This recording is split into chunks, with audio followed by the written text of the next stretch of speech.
Hoş geldiniz. Hoş geldiniz. Biz de maskemizi takalım. Nasılsınız? Allah'a şükür.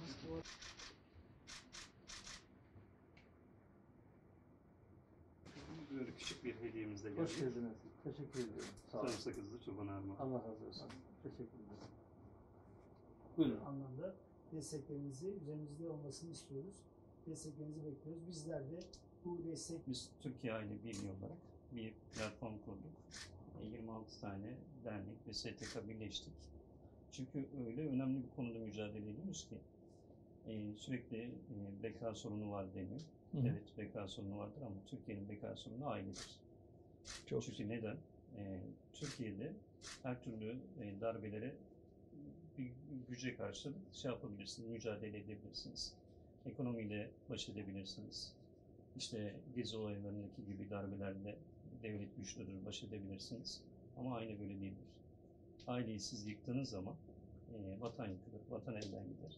Gelecek nesillerimiz yıkılır.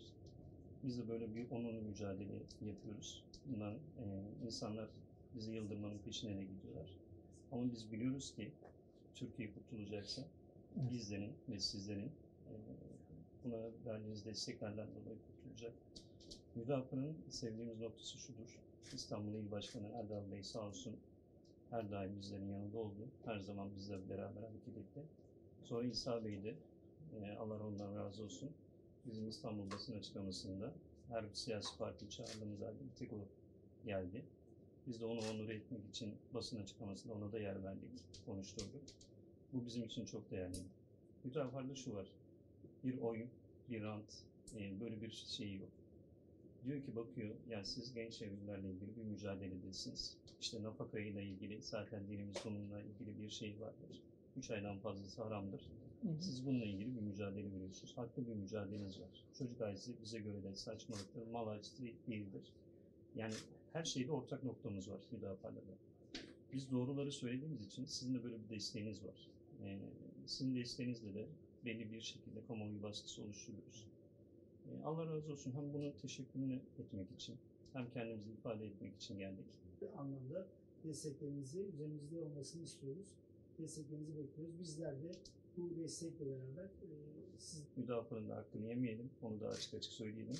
Her bulundukları ortamda, her platformda İstanbul Sözleşmesi'nin aileyle ilgisi olmadığını, aileyi yıkan bir cinsiyet eşitçiliği adı altında aileyi yıkan bir proje olduğunu her fırsatta dile getiriyor. Onun için de size çok teşekkür ederim. Allah razı olsun. Aileyi yıkmak için özel bir çaba vardır. Ama bunu yaparken o zehirin içerisinde bal katıyorlar, tatlandırıyorlar. Bizim şeyle ilgili biliyorsunuz bu ara yeni anayasa değişikliği gündemde aynı zamanda. Yeni anayasa değişikliği ile ilgili biz kaba bir çerçeve ana hatlarıyla bize dedi ki eğer yeni bir anayasa yapılacaksa bu anayasayı bütün siyasi taraflar bir araya gelerek birlikte yapmalıdır. Birlikte kaleme alalım bunu. Herkesin kendine göre öncelikleri olabilir. Herkesin kendine göre olmazsa olmazları olabilir. Tamam bunlar cepte dursun ama ön şartsız bir şekilde biz toplanalım bir yerde. Kabaca bir şunu uzatır mısın? Kabaca biz küçük bir broşür bastırdık. Yani anayasada ne olmalı ne olmamalı diye 7'şer başlık. Şunlar olmamalı, şunlar olmalı diye. Bunlardan bir tanesi bakın 7 başlığın arasında bir tanesi aile, bir tanesi gençliktir. Kadını koruyalım ama kadını korumak adına aileyi yıkmayalım. Aileyi de koruyalım. Kadını korumakla aileyi korumak birbirinin alternatifi değil. Hatta eğer siz aileyi yıkarsanız siz bütün topluma zarar vermiş olursunuz ama en büyük zarar da kadına vermiş olursunuz.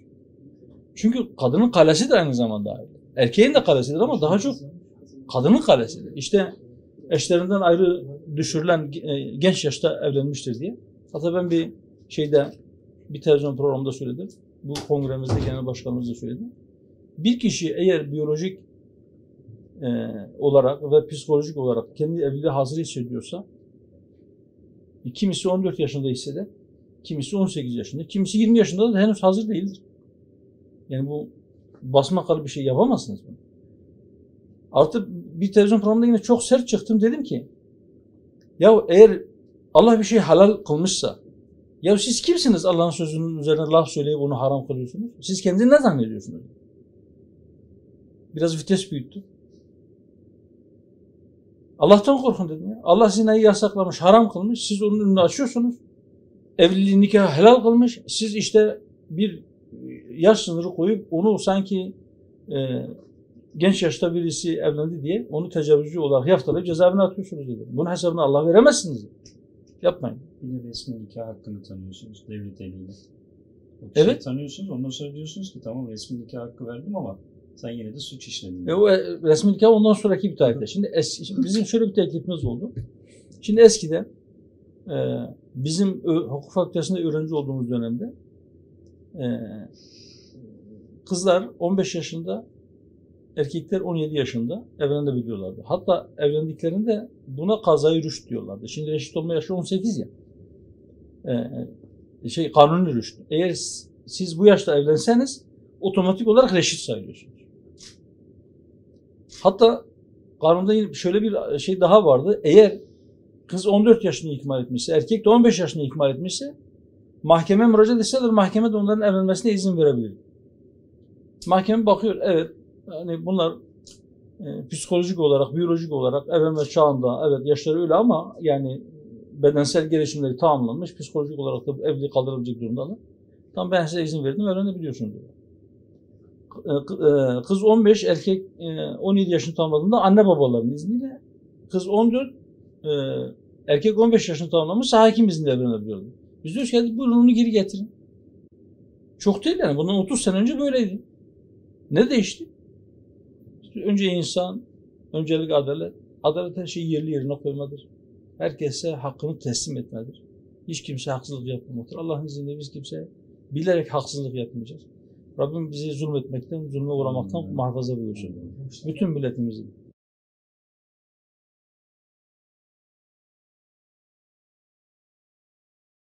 Yasama alanında değil, idara anlamında da sözleşme imzaladıktan sonra bazı yükümlülüklerin altına giriyorsunuz. Mesela belediyelerin bile kendi bütçelerinin bir kısmını toplumsal cinsiyet eşitliğine ayırmasız o sözleşme gereği zorunda oldu. Şimdi o kanun çıktıktan sonra bir de mahkemelere şöyle bir şey getirdiler. Mesela 6284'ün en fecaat şeylerinden bir tanesi kadının beyanı esastır. Yani yargıyı nasıl düzelteceksiniz? O mesele bizim için çok önemli. Bakın siz toplumu yani toplum neyse, toplumun ortalaması neyse yargının da ortalaması aşağı yukarı olur. Başkanım ben Bu bir eğitim meselesidir. Bir de siz yargıya eğer siz meslek içi eğitim kurslarında bakın siz şöyle yapacaksınız. Siz kadını koruyacaksınız. Ya kadını korumak adalet değil. Siz adaleti koruyacaksınız. Kadın haklıysa koru. Kadın haksızlığa uğramışsa koru. Koruyalım. Hep beraber koruyalım. Ama kadın haksız da olsa haklıdır. Bir şey vardı. Şefin ilkeleri diye bir metin vardı. Bilirsiniz. Ya madde 1 şef haklıdır. Madde 2 şef her zaman haklıdır. Madde 3 şefin haksız olduğu durumlarda ilk 2 madde uygulanır. Şimdiki bizim mevzuatımız bu. Kadın haklıdır. 2 kadın her zaman haklıdır. 3 kadın haksız olduğu durumlarda ilk 2 madde uygulanır. Şimdi bu adalet mi? Kadını koruyalım. Ya siz kadını böyle koruyamazsınız. hedef noktasına koyuyorlar. Yani sadece hedef de değil. Aslında Şiddeti kadını korumasız bırakıyorlar. Bir siyasi parti de hadi ismini vermeyelim. De ki biz işte kimsenin bacısı, kimsenin karısı, kimsenin işte kızı değiliz. Biz kadınız. Tamam da erkek de birinin kardeşi, birinin oğlu, birinin babasıdır. kesinlikle. Birinin eşidir, kocasıdır. Ya bu sadece kadına yönelik bir şey değil ki. Yok kadın. Böylelikle kadını aslında o zırhın içerisinden çıkarıp savunması bir pozisyonda kendilerine yem etmek istediler. Ama kadınların bir kısmı bunu görmedi. Bir kısmı çok şükür bunun farkında. Bir kısmı bunu görmedi. Bu da siyaseten para edince herkes hurra biraz önce söylediğim gibi toplumun geneli böyle düşünüyorsa biz siyaseten kaybederiz endişesiyle siyaset de o tarafa doğru meyledince bir tane hakim çıksın da kadının o beyanına rağmen ya bu kadın doğru söylemiyor diye bir karar versin, basın da onu tefe koyacak. Sonra hemen arkasından işte bir tane şikayet, işte bakanlık, Hakimler Savcılar Kurulu devreye girecek. Anasından emdiği sütü burnundan getirecekler. Hakim korkuyor, bana ne ya memleketi ben mi kurtaracağım? Şimdi arkasında güçlü bir siyasi irade görürse hakim. Bu kanunların mahsurları, toplumu getirdiği yer, ailenin önemi konusunda o hakimlere bir briefing verilirse, ya siz ne yaptığınızın farkında mısınız? siyaset kurumu bu konuda uyanırsa arkasından onlar da gelecektir. Yakın bir gelecekte öyle bir şey olur mu bilmiyorum ama biz iktidar olursak Allah'ın izniyle bizim söylediğimiz bir şey var. İşte öncelikle adalet diyoruz ya. Adalet hiçbir şeye feda edilemez. Hiçbir şeye. Yani siz adaleti feda ederseniz arkasında hiçbir şey ayakta kalmaz. Yıkılır. Madem mülkün temeli adalettir, madem devletin esası adalettir, siz onu önce sağlam tutacaksınız. Adaleti sağlam tutarsanız diğerleri de ayakta kalır. Yoksa işiniz haraptır. Allah emrediyor. Biz Allah'ın emrine kulak asmazsa bizim halimiz haraptır. Adalet, adalet, adalet, adalet. Yargı diyecek ki ben adil olmak zorundayım. Başka hiç kimsenin gönlünü hoş etmek zorunda değilim. Rabbim benden adil olmamı istiyor. Benim mesleğim gereği benim adil olmam gerekiyor. Adalet ne istiyor? Yargıtay'ın önünde var değil mi?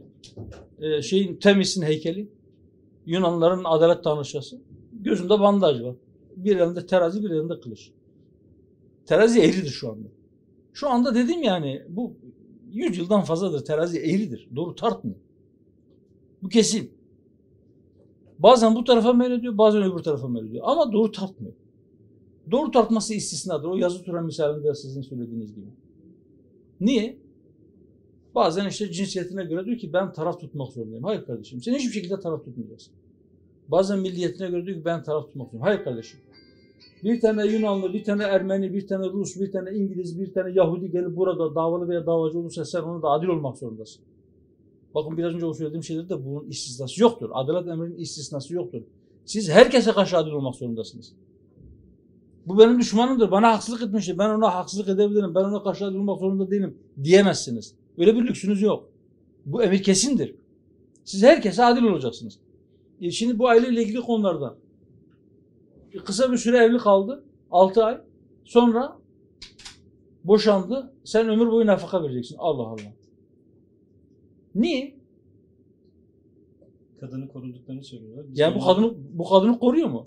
Peki şimdi evlenmiş, boşanmış birisi sürekli bu şekilde nafaka öderse bir daha nasıl bir yuva kurabilecek? Mümkün mü?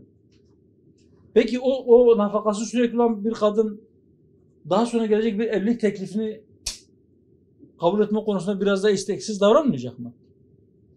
Nasıl bir gelirim geliyor? İşte bütün bunlar aile kurumuna zarar verecek. Şimdi siz bir şeyi koruyacaksınız diye dengeyi bozarsanız siz adaleti bozmuş olursunuz. Adalet bir anlamıyla dengedir aynı zamanda. Siz dengeleri korumak zorundasınız. Siz bir şeyi korurken başka bir şeyi bozmayacaksınız. Veya siz bir şeyi feda edecekseniz o feda ettiğiniz şeyin feda edildiği şeyden yani derece olarak, değer olarak çok daha aşağıda olması lazım. Karşılara hesap yapacağız. Yani şimdi siz hatta yani şimdi bu adalet öyle bir şey ki siz bir ferdi, bakın bir ferdi, siz bir devlete feda edemezsiniz. Bir ferdin hayatını siz bir devlete feda edemezsiniz. O kendi kendisini feda edebilir. Ama siz onu feda edemezsiniz. Edeceksen kendini kardeş. Devlet kurtulacak diye bir kişiyi zulmen öldüremezsiniz. Bakın bu kadar keskindir, bu kadar nettir, bu kadar önemlidir. İnsan şereflidir. Bütün insanlar şereflidir. Siz insanın şerefini korursanız siz toplumu korursunuz. Adalet olursa kardeşlik olur, huzur olur, toplum da gelişir. O olmazsa yavaş yavaş toplumun altı oyulur. Adaletsizlik hissi insanların kalbine yerleşti mi, insanlar birbirine şüpheyle bakmaya başlar. İnsanlar birbirine düşmanlık eder. Herkes kendi adaletini kendisi tespit etmeye çalışır. Asayiş bozulur. Ortalıkta düzen diye bir şey kalmaz. Millet adalete güvenmezse, kardeşim mahkemeden bir şey çıkmaz, ben gidip hakkımı alacağım derse ortalıkta düzen kalır. Üçüncüsünde yine mi göstermiyor? Velayet direkt olarak. Daha keskin bir şey söyleyeyim. Şimdi velayet onda, babaya göstermiyor. Velayet hakkının kötüye kullanılmasıdır bu. İşte velayeti direkt verin diyoruz. Velayet hakkının kötüye kullanılması, sen velayeti kötüye kullandın, ben senin velayetini kaldırdım, al ben çocuğu babaya verdim. Bu kadar basit. Kadın olduğu zaman bunu yapmıyorlar mı? Bir çocuğun annesiyle ya da babasıyla irtibatını kesmek doğru bir şey değil. Koz olarak kullanıyor. Gerçekten doğru bir şey. Şimdi Avrupa kadına yönelik şiddet vakalarının, kadına yönelik taciz vakalarının zirvede olduğu bir memleket. Belki Latin Amerika ülkelerini çıkarırsanız orada biraz daha fazla. Avrupa ülkeleri neredeyse dünya rekoru kırıyor. Şimdi onlar bazı sözleşmeler yapmışlar, işte bunlara uyun. Ya tamam da şimdi ya bizim buna ihtiyacımız yok ki. Yani siz bir milletin mensubusunuz, o millette kadın el üstündedir. İçinde 3-5 tane ne bileyim işte karnı bozuk mu diyelim, ahlakı bozuk mu diyelim, birkaç tane vahşi çıktı, olmaması gereken şeyler yaptı. Siz bütün bir milleti aynı kefeye koyup nasıl böyle bir kötülük yaparsınız bir millete? Yani siz kadınla erkeği birbirine düşman edeceksiniz. Ya kadın erkek birbirinin düşmanı değil. İkisi de yarımdır. İkisi bir araya geldiğinde bir aile kurduğunda ikisi tam oluyor yani. Tamamlar. Evet, ikisi birbirini tamamlıyor. Siz birini diğerinin düşmanı nasıl yaparsınız? Ya? Allah-u Teala diyor ki sizin kendi nefsinizden size eşler yaratması, aranızda bir sevgi var etmesi diyor. Onun ayetlerindendir, onun nimetlerindendir, onun lütfundur. Allah'ın lütfudur. Düşünün yani birbirinin dilini bilmeyen bir kadınla bir erkek nikahla bir araya geliyorlar. Bir müddet sonra bakıyorsun aralarında öyle bir inşaat oluyor ki birisi kendisini diğerine feda edebiliyor. Kurşun gelse kendi göğsünü siper edecek. Eşine bir şey gelmesin diye. Yani bu gerçekten Allah'ın bir lütfudur. Şimdi bu böyleyken siz kadınla erkeği birbirinin rakibi, birbirinin düşmanı haline getirirseniz bakın bu memleketi bölmeye çalıştılar. Önce sağ sol, işte sonra Kürt, Türk, sonra Alevi, Sünni. Farklı farklı fay hatları oluşturmaya çalıştılar, bölmeye çalıştılar. Çok şükür o yangınlar memleketin her tarafını sarmadı. Fakat emin olun şu anda. Yani mesela şöyle bir misal vereyim. Diyelim ki Ankara'nın etrafındaki ormanlık alanlar yanmaya başladı. Ankara itfaiyesinin gücü yetmedi. Bolu'dan, Çankırı'dan, işte Kayseri'den, Kırıkkale'den, Konya'dan, Eskişehir'den itfaiyeler gelir yardım eder. Başka yerlerden havadan söndürme araçları da gelir yardım eder. Aynı anda işte diyelim ki Ankara'da, Antalya'da, Kastamonu'da, Trabzon'da ve Malatya'da yangın çıktı. Yine çevre iller koşar. Peki bütün vilayetlerde aynı anda büyük yangınlar çıkarsa ne olur? Kim söndürecek? Var mı bu kadar?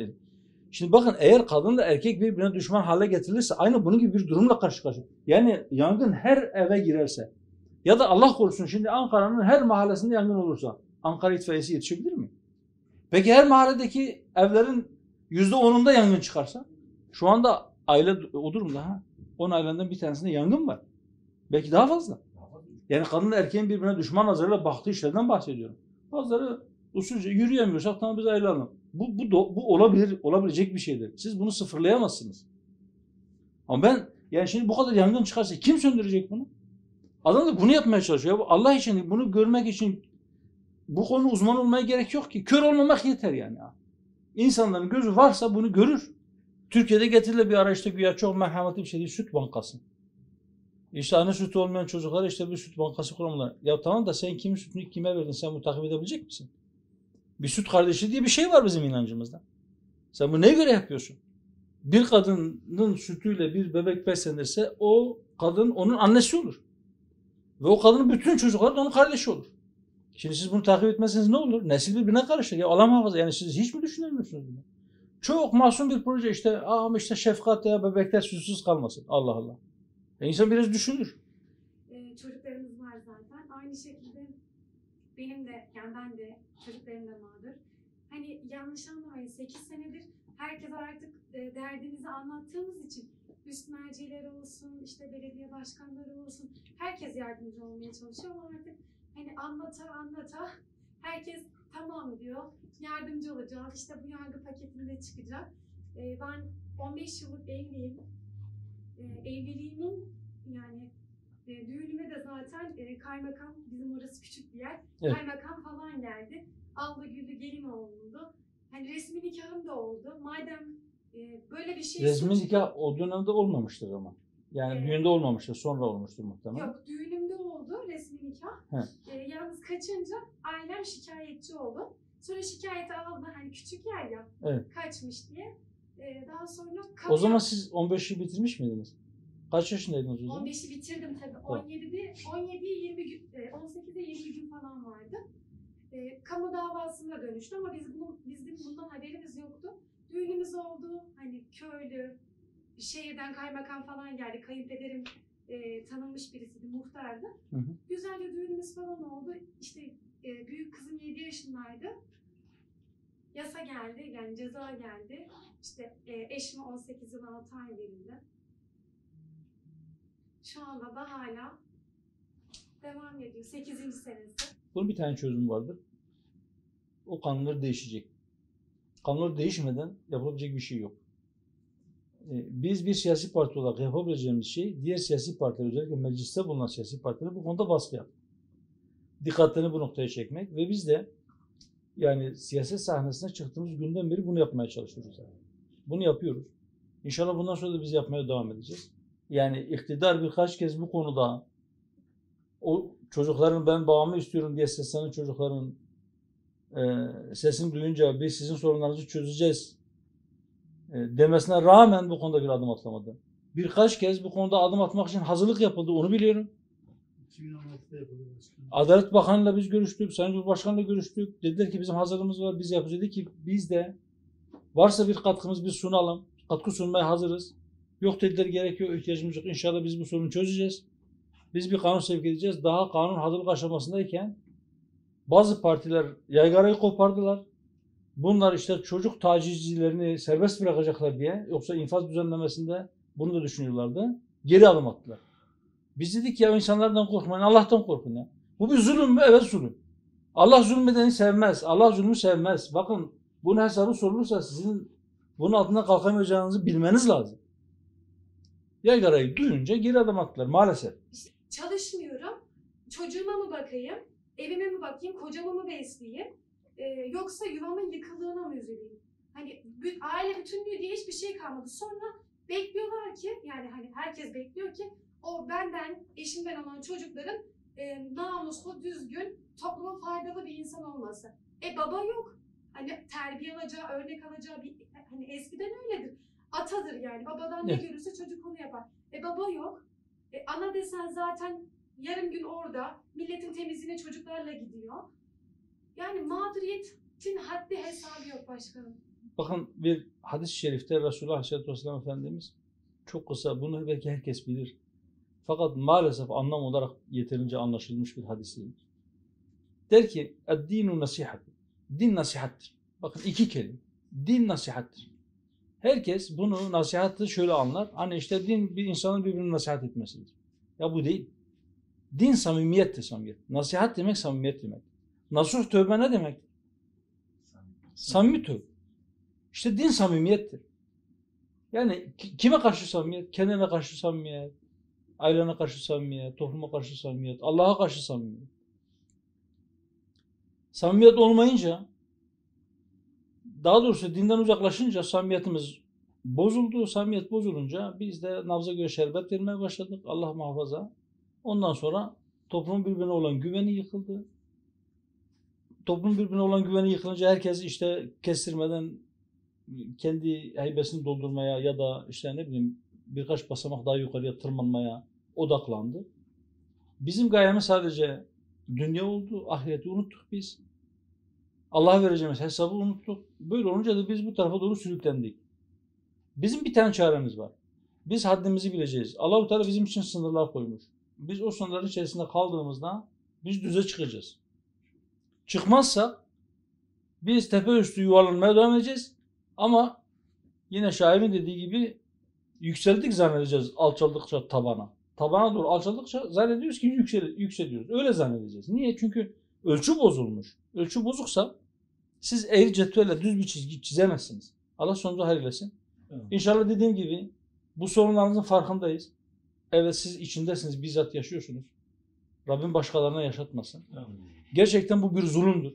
Ciddi bir zulümdür. Yani bu zulümden arş titrer. Bir insanın nikahlı eşiyle beraberliği, üstelik isteyerek, severek düğün dernekle beraberliğini siz suç kabul edip, siz o insanı tecavüzcü diye içeriye atarsanız, yani bir namuslu bir insana bir iftira atmak, bırakın siz onu cezaevine atmasanız bile, sadece bir iftira atsanız namuslu bir insana, bundan arş titrer. Yetmiyor, bir de alıp bunu tecavüzcü diye içeriye atıyorsunuz. Bir de tecavüzcü de değil, çocuk tecavüzcüsü diye içeriye atıyorsunuz. Bir de onun çocuklarına, şimdi düşünün yani şimdi onun çocuklarının yaşadığı psikolojiyi, yaşadığı perişanlığı, işte çocukla beraber temizliğe mi gitsin, ona mı para yetişirsin, bakın nasıl olacak. Ya böyle bir şey olabilir mi? Yani şimdi gerçekten sözün bittiği noktadayız. Biz bunu tekrar belki en yüksek yerde Sayın Cumhurbaşkanı'nın mutlaka bir görüşmemiz olur. Görüşmede biz bunu tekrar gündeme getireceğiz ve bu kesinlikle söyleyeceğiz. Yani siz insanların ne dediğine takılmayın. Şimdi ceza verdiği zaman hakim genç yaşta evlendiği için 18 yıl hapsinde mi diyor? Yok. Evet. Çocuğu zorla alıkoydu. İşte çocuğa tecavüz ettiği de ceza veriyor. Dolayısıyla onu serbest bıraktığında çocuk tecavüzcüsünü serbest bırakıyor. Şimdi kendi elleriyle kendi ayaklarını bağlamış. Cumhurbaşkanımızla inşallah görüşeceksiniz. İnşallah. Bizlerin de temennimiz, zaten bunu yapıyorsunuz sık sık, İshak Bey de yapmıştı. Gittiğiniz zaman bizim burada dile getirdiklerimizi tekrar bir ağızdan dile getirirseniz, ailenin bekar sorunu olduğunu, aile yıkılırsa vatan yıkılacağını, bununla ilgili de bir an evvel, yani ikinci yargı paketi de olmadı, çocuk aziyle, nafakayla ilgili genç evlilere belli bir sözler verildi, yine olmadı. Çok zaman kaybetmeden karşımızdaki kesim bellidir. Dış güçler ve feministler. Evet. Onları bir tarafa tutup bizi, yani bunlar ne de olsa bizim elimizdeki insanlar. AK Parti'nin içindeki feministleri de unutmayın. Kendi içinde de var. Feminist erkekler de var yani. Yani bizim adamımız ne de olsa bizden vazgeçemez mantığıyla düşünmesinler. Bu aile sorunu derhal çözülmeli. Buna biraz önem verirseniz çok seviniriz. İnşallah. İnşallah biz bu vecibeyi yapabildiğimiz kadar yerine getirmeye gayret sarf ediyoruz. Bundan endişeniz olmaz. Ve en yüksek yerlerde de siyaset ve bütün diğer siyasi partilerle temaslarımızda yeri geldikçe biz bu konularla ilgili de gündeme getireceğiz. İstanbul Sözleşmesi ile ilgili biraz önce söyledim. Yani belki herkesin ümidini kesti. Eyvah işte Sayın Cumhurbaşkanı da geri adım attı. O da sözleşmeye sahip çıkıyor dediği bir zamanda da biz ümidimizi yitirmedik. Üstüne gittik ve neticede elhamdülillah o iş halloldu. Bizim şu anda kalben bu noktasında değiliz. Biz sözlü olarak müdahale edebilecek bir pozisyondayız. Rabbim fırsat verirse fiilen elle müdahale edecek pozisyonda gelirsek ilk müdahale edeceğim şeylerden bir tanesi budur. Ondan da emin olun. Ama biz o elle müdahale edebilecek pozisyonda olanlarla görüştüğümüzde onların elle müdahalede bulunması için onları biz icbar etmeye çalışacağız. Bırakın tahrik etmeyi, zorlamaya çalışacağız. Gücümüz ne kadar yettiyse bilmiyoruz. Herkes kendi gücünün yettiğinden sorumludur.